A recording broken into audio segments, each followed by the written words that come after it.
Reading habit is very good habit, and it is very important. It is wealthy, healthy and जो भी समझो आप ना। अंग्रेजी तो बहुत आती है मेरे को। मार्केट, मनी मार्केट के औजार क्या है, इंस्ट्रूमेंट क्या है, वो कौन सी ऐसी चीजें हैं जिनसे मनी मार्केट में फंड क्रिएट किया जा सकता है एक बिजनेस फर्म लिए। एक business firm fund short term के लिए कैसे क्रिएट कर सकती है, ये देखो। तो हाईली लिक्विड का क्या मतलब है कि जो पैसा हमको खाली 15 दिन महीने भर के लिए चाहिए हो, यानी फोन आया तो 10 मिनट के बाद पैसा अवेलेबल, वो होता है हाईली लिक्विड। लिक्विड का मतलब होता है अवेलेबिलिटी ऑफ कैश, तरलता। लिक्विड मतलब तरलता, और हाईली लिक्विड का मतलब क्या होता है, अत्यंत ज्वलनशील तरल। आइए आपको समझ सकते हैं, हमारा संदेश हो सकता है लेट डिले, कोई बात। आपकी कंप्यूटर की क्लास रहती है, हमें ध्यान था। तो ये तो बहुत अच्छी चीज है। देखो, याद रहता तो टेंशन रहती, भूल गए तो टेंशन नहीं, इसलिए कुछ चीजें भूल भी जानी चाहिए। कचरा देखो, ये जो मगज है ना, ये तुम लोग मेरे को बहका देते हैं। जब ऊपर ही माला दिया है ना ईश्वर ने, ये कचरा इकट्ठा करने के लिए बिल्कुल भी नहीं दिया है, और कभी इस्तेमाल भी मत करना। कल या परसों मैंने स्टेटस भी डाला था, ज्यादा एनालिसिस मत करो, है ना, चाट का ठेला जबरन में मत लगाओ, जो ऑन द स्पॉट समझ में आ रहा है ना वो करो और खुश रहो। ऊपर वाले ने भेजा है तो व्यवस्था करेगा जीने की, जितने दिन के लिए भेजा है उतने दिन की व्यवस्था करेगा, वो टेंशन लेने का नहीं, बराबर है। हाँ, और जिस तरीके से अपने कर्म हुए होंगे पहले, उसी हिसाब से इस बार को उन्होंने लिख के दे दिया है ना। तुम लोगों ने मेरे को बहुत पढ़ाया होगा बेटा, इसलिए मैं बिठा के बदला ले रहा हूँ।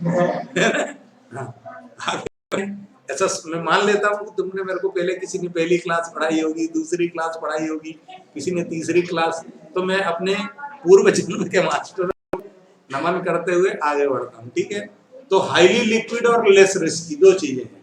हाईली लिक्विड यानी जो बहुत जल्दी कैश में कन्वर्ट, और लेस रिस्की मतलब जिनमें कोई रिस्क ना हो पैसे डूब जाने की। अच्छा, गाना तो ऐसा है सर कि जो डूबा हुआ वही पार, अपने को डूबना नहीं है पैसे के मामले में, है ना, बाकी तो जीवन है खूब डूबो। Highly liquid instrument of money market are close substitute for money. Substitute मतलब क्या है, मजा आ गया। सब्स्टिट्यूट का मतलब क्या है, सब्स्टिट्यूट मतलब इकोनॉमिक्स नहीं पढ़ी पढ़ने, ऐसा है। सब्स्टिट्यूट का मतलब होता है कि जैसे देखो बेटा, ये वायरलेस माउस है, इसके बदले में यूएसबी माउस भी यूज कर सकता हूँ। तो जब एक आइटम के बदले, कमोडिटी के बदले दूसरा इस्तेमाल किया जा सकता है, ये हमारे पास ऑप्शन अवेलेबल है, पर सब्स्टिट्यूट कहलाता है, ठीक है। तू नहीं कोई आवाज, ज्यादा दिन किसी के पीछे नहीं पड़ना, है ना। आमिर खान ने बोला है कि देखो एक जाएगी दूसरी आएगी, इसलिए कभी पीछे नहीं बढ़ना। चलो, अपन भी नहीं बढ़े। Instrument of money market are close for money, they are highly liquid. It happens because Discount Finance House of India HI provides a ready market for them। यानी ये कोई इंस्टीट्यूशन है जो अपने को क्या करता है, जब भी पैसे की जरूरत वहां जाओ, उनकी रिक्वायरमेंट यानी डॉक्यूमेंटेशन का काम पूरा करो और आपको पैसा अवेलेबल हो जाए।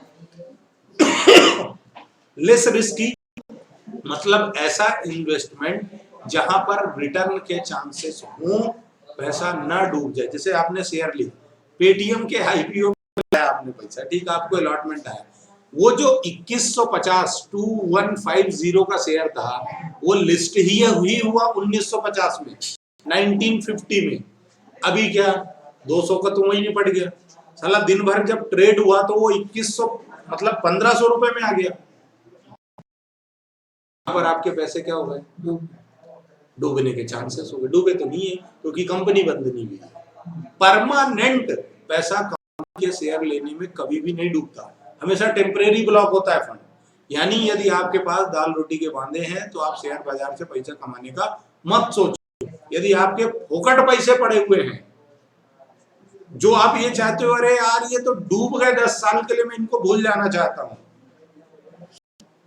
मेरे जिंदगी की ऐसी घटना है जिसको मैं याद ही नहीं करना चाहता हूं, यदि ऐसी परिस्थिति में तुम्हारे पास फंड अवेलेबल है तो तुम शेयर बाजार में पैसा लगा दो, तो तुम्हें उम्मीद से ज्यादा रिटर्न देके जाएगा। लेकिन तुम दाल रोटी उसी से चलाना चाहते हो तो तुम हमेशा दुखी रहोगे। शेयर बाजार नहीं है ना।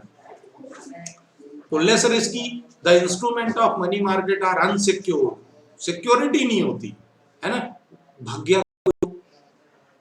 Still they are less risky due to shorter duration of investment.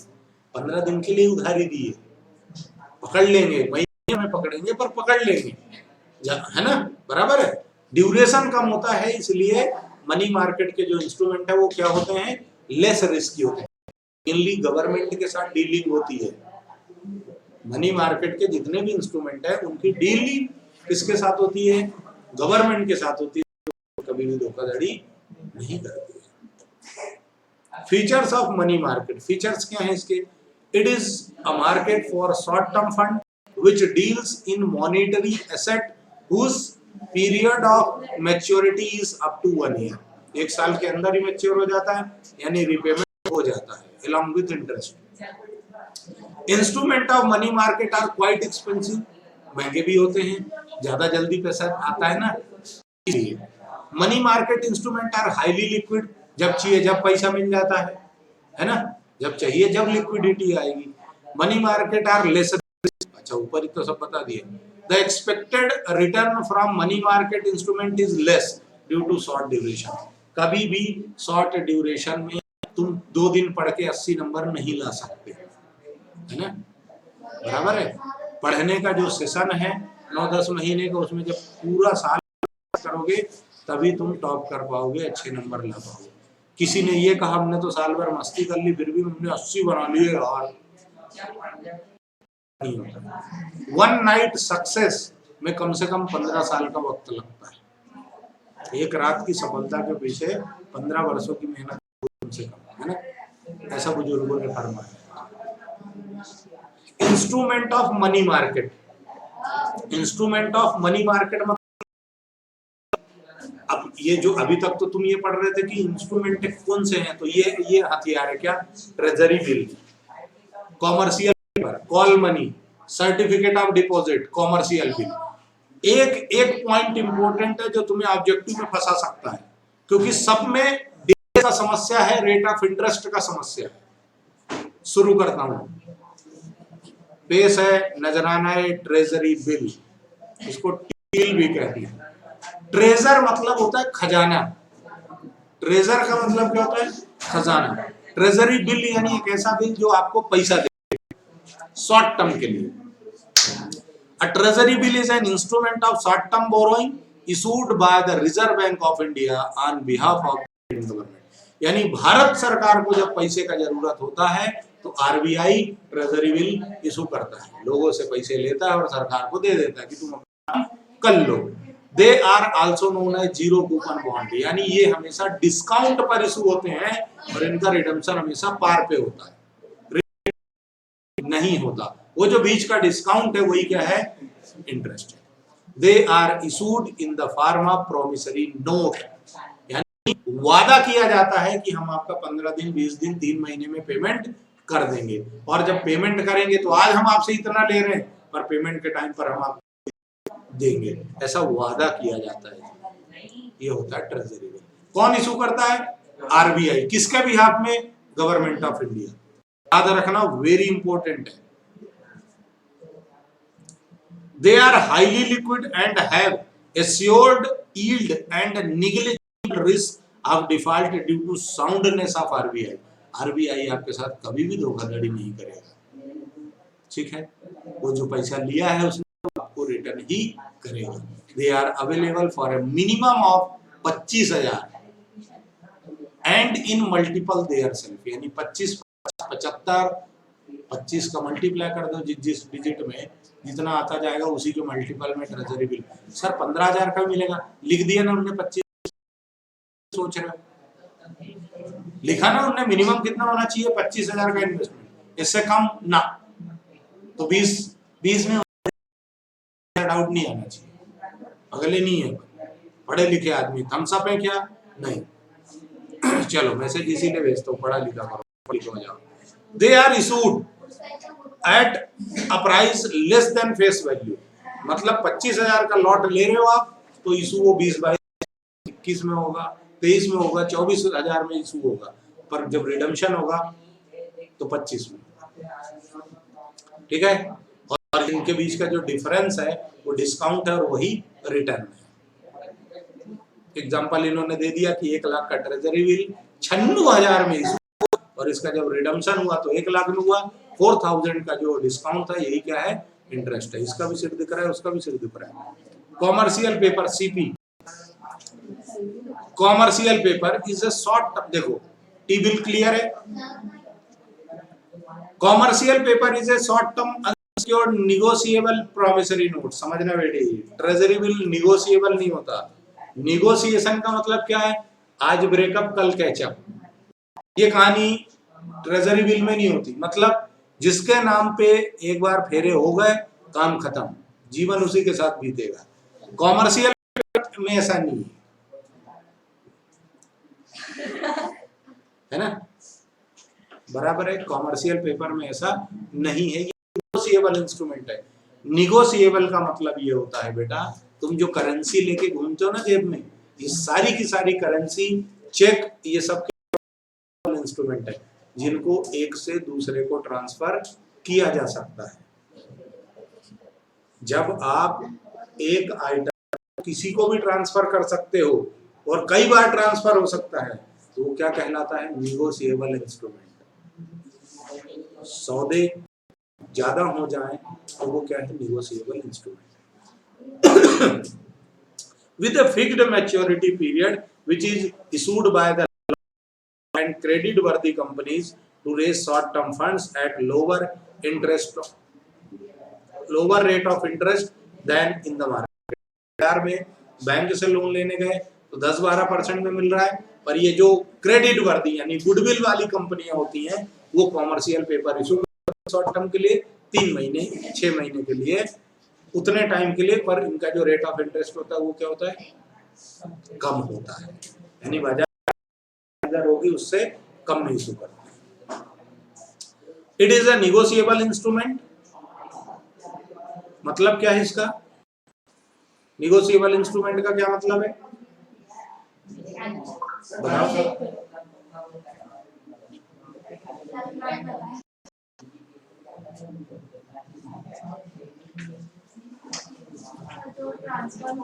हाँ, धीरे से बोलना।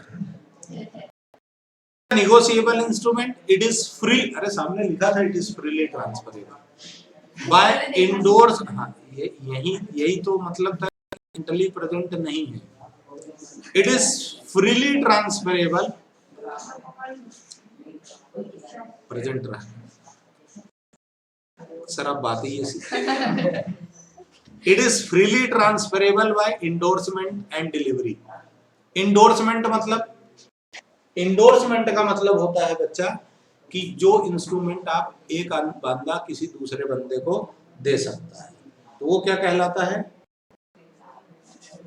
इंडोर्समेंट। तुमने 11th क्लास में बिल्स ऑफ एक्सचेंज नाम का यदि चैप्टर अकाउंट में पढ़ा है तो वहां इंडोर्समेंट बिल पढ़ा होगा। जिन्होंने नहीं पढ़ा वो घबराना मत कि अरे बाप रे यार ये क्या हो गया, हमने कितना बड़ा पाप कर दिया। समय ऐसा था, नहीं पढ़ पाए तो कोई इशू नहीं है, ठीक है। समय ऐसा था, नहीं पढ़ पाए तो उसमें तुम्हारा मतलब कोई तुम पापी आदमी नहीं हो, है ना, कि तुमने गुनाह कर दिया, ठीक है। बिल इंडोर्समेंट का मतलब है कि जैसे तुमने मेरे को चेक दिया कि सर तो आपके मेरे पास चेक आया, वही चेक मेरे को किसी को पेमेंट करना था, मैंने उनको दे दिया, तो ये इंडोर्समेंट है। देखूंगा, साइन करूंगा, इंडोर्समेंट। बिल्स ऑफ एक्सचेंज में भी यही होता था, बिल्स रिसीवेबल आता था अपने पास और वो हम किसी और को दे देते थे कि ले यार भाई तू ही ले आया, इंडोर्समेंट। क्लियर है क्या? As CP is an unsecured instrument, it is issued only by large and credit worthiness. कोई सिक्योरिटी नहीं होती है ना, इसलिए सिर्फ उन्हीं कंपनियों को इशू करने की परमिशन होती है जिनका ब्रांड वैल्यू बाजार में अच्छा हो, ट्रस्ट वर्दी जो हो, और बड़ी छोटी मोटी है ना, क्योंकि बड़ी कंपनी होगी तो जल्दी से बंद करके भागेगी नहीं, लेकिन छोटी होगी तो कभी भी निकल ली, छोटी नाटी नाटी है ना। It is often used as an alternative to bank borrowings, यानी बैंक में ब्याज लेने जाओगे, लोन लेने जाओगे तो क्या होगा, प्रोसेसिंग होगी, डॉक्यूमेंट होगा, प्रोसेसिंग फीस लगेगी, बैंक 1760 नाटक करेगा, रेट ऑफ इंटरेस्ट ज्यादा चार्ज करेगा, तुम क्या करो सट्ट से कॉमर्शियल पेपर इशू करो, ले जा। It is usually has a maturity period of 50 days to 1 year, यानी मिनिमम कितने दिन के लिए इशू होता है कॉमर्शियल पेपर, 15 दिन, और मैक्सिमम 1 साल। 1 साल से ज्यादा के लिए इशू नहीं हो सकता, हो गया तो पेनल्टी लगेगी, सीधी सी बात है। It is issued to raise short term fund at lower, है ना, it also to satisfy short term requirement of funds like seasonal and working capital needs. यदि सीजनल नीड है, मतलब जैसे कोई कंपनी जो स्वेटर बनाती है, ठंड का मौसम आया तो उस टाइम पे ज्यादा पैसा चाहिए, प्रोडक्शन ज्यादा होगा उसका, है ना, बराबर ही क्या, बहुत बढ़िया, मजा आया, मजे लेने आए हो नालायकों की, पढ़ने आए हो, हैं? It is sold at a discount and redeemed at par, यानी 1 लाख रुपए है तो इशू 1 लाख से कम में होगा, और जब रिडेम्पशन होगा तो कितने में होगा, 1 लाख। जल्दी जल्दी। It is used for bridge financing, bridge financing यानी जो गैप है, लॉन्ग टर्म और इमीडिएट जरूरत गैप है, उसको भरने के लिए हम ये वाला काम करते हैं। कॉल मनी, फोन लगा के पैसा ले लिया, कॉल मनी का मतलब ये होता है। Call money is short term finance repayable on demand, जब मांगोगे जब देंगे, और ऐसे भरते भरते जीवन नष्ट कर लेंगे। Whose maturity period varies from 1 day to 15 days, used for interbank transaction। समझना बेटा, अपना विनय, इसने बैंक में 2 करोड़ रुपए जमा किए, मैं बैंक हूँ, ठीक है, चलो मैं नहीं, बस खुश, आप बैंक, समझना है ना, 2 करोड़ रुपए जमा कर दिया है, अभी थोड़ा बाद आ गया, विनय बोले यार घर में शादी है, मेरे को पैसे चाहिए, मेरे 1.5 करोड़ रुपए मेरे को विड्रॉ करना है, या मैंने कोई इन्वेस्टमेंट किया, कोई जमीन ले ली, मेरे को तो पैसे चाहिए, 1.5 करोड़ दो। बैंक, अब यहाँ पर जरूरत, यहाँ पर वो बच्चा खत्म हो जाती है कहानी उस बच्चे की जिसने इकोनॉमिक्स ना पढ़ा हो, यानी ये 2 चैप्टर के लिए इकोनॉमिक्स कॉमर्स का दिल है, धड़कन है, हृदय है, जान है कॉमर्स की, कौन है ना। इकोनॉमिक्स यदि पढ़ा होता तो इसको मुझे समझाना आसान होता, पर नहीं पढ़ा है तो थोड़ा सा एक्स्ट्रा लगेगा, बस पढ़ा तो रहा हूँ, पढ़ा तो रहा हूँ।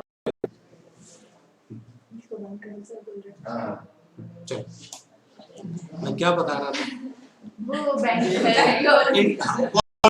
कॉल मनी बता रहा था। तो अब बिना 1.5 लाख रुपए लेने, सॉरी 1.5 करोड़ रुपए लेने आ गया, बैंक को वो होता है कि जो भी उसका का डिपॉजिट होगा उसमें से कुछ अमाउंट उसको रिजर्व रखना पड़ता है, भेज देते, ब्रांच में इतना पैसा नहीं रखा जाता है ना, हेड ऑफिस भेज दिया जाता है, ट्रेजरी के पास खजाने में जमा हो जाता है पैसा। 1.5 करोड़ यदि इनके पास अवेलेबल नहीं है तो ये हेड ऑफिस फोन करेंगे। अच्छा, हेड ऑफिस का डिस्टेंस और किसी अदर हेड ऑफिस का डिस्टेंस और अदर बैंक का डिस्टेंस में यदि डिफरेंस दूर है, पैसा तुरंत चाहिए, तो ये बैंक क्या करेगी, पास वाली बैंक को फोन करेगी कि अरे यार 1.5 करोड़ दे दो यार, एज ए कॉल। 15 दिन के अंदर तुम्हारा हम क्या कर देंगे, सेटलमेंट कर देंगे। नहीं, उससे पहले चाहिए होगा, हमने फोन लगाया, तुम भी लगा लेना है। क्लियर? कॉल मनी क्या होता है, एक बैंक दूसरी बैंक से 15 दिन, एक दिन से लेकर के 15 दिन तक की जो फंड की रिक्वायरमेंट होती है उसको पूरा करने के लिए जब पैसा उधार लेती है तो क्या कहलाता है, कॉल मनी। डन। ये बैंक नॉर्मली ऐसा ही करती है। ठीक है, डन, खत्म। चले आगे। नहीं आया समझ में? कोई सा भी बैंक हो सकती है आपस में। इंटर बैंक, एक दूसरी बैंक, इंटर लिखा है, इंट्रा बैंक होता तो सेम होता। इंटर बैंक यानी कोई भी दूसरी, मतलब आईसीआईसी, देखो यहाँ पर अपने खंडवा रोड में 3-4 बैंक है, ICICI, HDFC, IndusInd bank, Punjab national, IT, bank of Baroda. जैसे बैंक ऑफ बड़ौदा वाले को पैसे की जरूरत पड़ी तो बगल वाले को फोन करेगा ना, एचडीएफसी वाले को दे दे यार। एचडीएफसी वाले को जरूरत पड़ी, बैंक ऑफ बड़ौदा लगा, बड़ौदा मना करेगा तो फिर आईसीआईसीआई को लगाएगा, वो मना करेगा तो पीएनबी वाले को, पीएनबी मना करेगा तो आईटी को। अब इतनी किस्मत तो खराब नहीं होगी, इतने फोन लगाने पड़े। बराबर है क्या? क्लियर है? कॉल मनी 1 से 15 दिन याद रखना। ठीक, तो सीआरआर का जिक्र हुआ है, कैश रिजर्व रेशियो, है ना? ये मैं अब ये इसकी बातों पर नहीं जाएगा, बहुत ज्यादा जाके मेरे को समझाना पड़ेगा फिर सीआरआर नहीं, पर ये वाला चैप्टर पढ़ाऊंगा तो वहां बैठ जाना। Interest rate paid on call money is known as call rate. याद रखना, ऑब्जेक्टिव में आ सकता है कि जो कॉल मनी में इंटरेस्ट लगता है, ब्याज लगता है, call rate, which is highly volatile, that varies from day to day and sometimes even from hour to hour. घंटों में भी ये क्या करता है, वेरी करता है। कभी कभी बहुत ज्यादा अमाउंट है, क्योंकि जिस ब्रांच ने पैसे दिए हैं वो भी तो रिस्क पे है, उसके यहाँ भी तो कस्टमर है, क्या वो भिखारी थोड़ी ना है, उसके यहाँ भी करोड़ों वाले कस्टमर होंगे। मान लो वो जल्दी आ गया तो वो कहाँ से पैसा, फिर वो किसी दूसरे से उधारी ले, है ना? तो कभी कभी ये आवर्स टू आवर्स वेरी करते हैं, घंटों में भी वेरी करते हैं, डे टू डे भी रेट ऑफ इंटरेस्ट डिपेंड करता है कि चांसेस क्या है रीपेमेंट के, यानी विड्रॉल कितना हो सकता है मेरे को आज की डेट में, डिपेंड करेगा। ठीक है, डन। आगे बढ़ जाए। मजा आ रहा है? बहुत मजा आ रहा है। पूछो, मजा लेने आई, पूछो। बस 2 और बचे हैं, उसके बाद ये लेक्चर खत्म। मार्केट हम अगले लेक्चर में पढ़ेंगे, ये नहीं कहा मैंने अगले कल पढ़ेंगे, खत्म करा के ही भेजूंगा आज। सर्टिफिकेट ऑफ डिपॉजिट, एफडी करते हो, एफडी करते हो ना? It is an unsecured negotiable short term instrument in bearer form. Bearer यानी जिसका कोई मालिक नहीं होता। Issued by commercial bank and development financial institution against the deposits kept by companies and institutions. मतलब आपने कहीं, आपने 1 करोड़ रुपए किसी कंपनी में डिपॉजिट कर दिया, कंपनी 6 से 7 महीने के लिए डिपॉजिट एक्सेप्ट कर सकती है। ठीक है, अब एफडी करिए 7 महीने के लिए, उससे पहले तो पैसा बैंक नहीं है, वो पैसा नहीं देगी, वो 7 महीने बाद ही पैसा देगी कंपनी। ठीक है, लेकिन अचानक इनको जरूरत पड़ गई, इनको अचानक जरूरत पड़ गया कि मेरे को आज पैसा चाहिए, ये एफडी तोड़ नहीं सकते। अब क्या करेंगे, ये किसी बैंक के पास जाएंगे और बोलेंगे यार ये हमारी डिपॉजिट है और ये पेपर देख लो और इसके बेसिस में आप हमको अभी क्या दे दो, फंड प्रोवाइड कर दो, वहां से आएगा तो हम आपको सेटल कर देंगे। 100% लगेगा। क्या मजे दिलाने के लिए थोड़ी ना बैंक खोलिए कि आओ यार हम तो बस आओ बैठेंगे चाय नाश्ता करेंगे, पैसे मेरे पास बहुत पड़े ले जाए, इसलिए बैंक थोड़ी खोली है। क्लियर है? इंटरेस्ट तो लगता ही लगता है, कोई भी नहीं छोड़ता। अब एक बैंक दूसरी बैंक को नहीं छोड़ रही है यार, है ना? ब्याज के मामले में they can be issued to individual and corporations during period of tight liquidity when the deposits growth of bank is slow but demand for credit is high. FD पर रेट ऑफ इंटरेस्ट बहुत कम मिलता है, जैसे आज के scenario में बहुत कम एफडी पे रेट मिलता है, 4-5% ही मिलता है आज की डेट में। गवर्नमेंट ये चाहती है कि सर्कुलेशन कैश का बना रहे, लोग ज्यादा सेविंग ना करें, खर्चे करने पे यकीन करें, क्योंकि आप खर्चा करोगे तो कमाने का सोचोगे, है ना, नहीं करोगे तो कैसे सोचोगे, है ना। कल कचौरी की पार्टी थी, उसका मेरे को रीइंबर्समेंट देना है। They help in raising a large amount of money for short period. ज्यादा अमाउंट चाहिए तो आप डिपॉजिट सर्टिफिकेट, आप डिपॉजिट से पैसा ले सकते हो। निगोशिएबल इंस्ट्रूमेंट है, मतलब है ना, आज ही वहाँ, है ना, मैंने तुझे ढूंढा कहाँ कहाँ कहाँ और तुम मिले यहाँ, कहाँ, जहां से भी आपने सर्टिफिकेट ऑफ डिपॉजिट से पैसा लिया। Commercial bill, commercial bill it is a bill of exchange, यानी यहाँ पर बात हो रही है बिल्स रिसीवेबल और बिल्स पेबल की। इसकी बात मैं बिल्कुल भी नहीं करूंगा, इसको आप बिल्स रिसीवेबल बिल्स पेबल यदि नहीं समझते हो तो मैं रिकॉर्डिंग जिस दिन अपलोड करूंगा उस दिन देख लेना।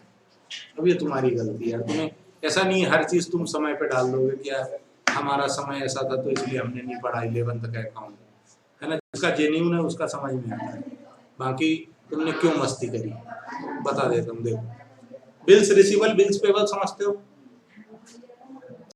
नहीं समझते ना, नहीं समझते तो ना बोलो, नहीं समझते थोड़ा थोड़ा क्या होता है बेटा,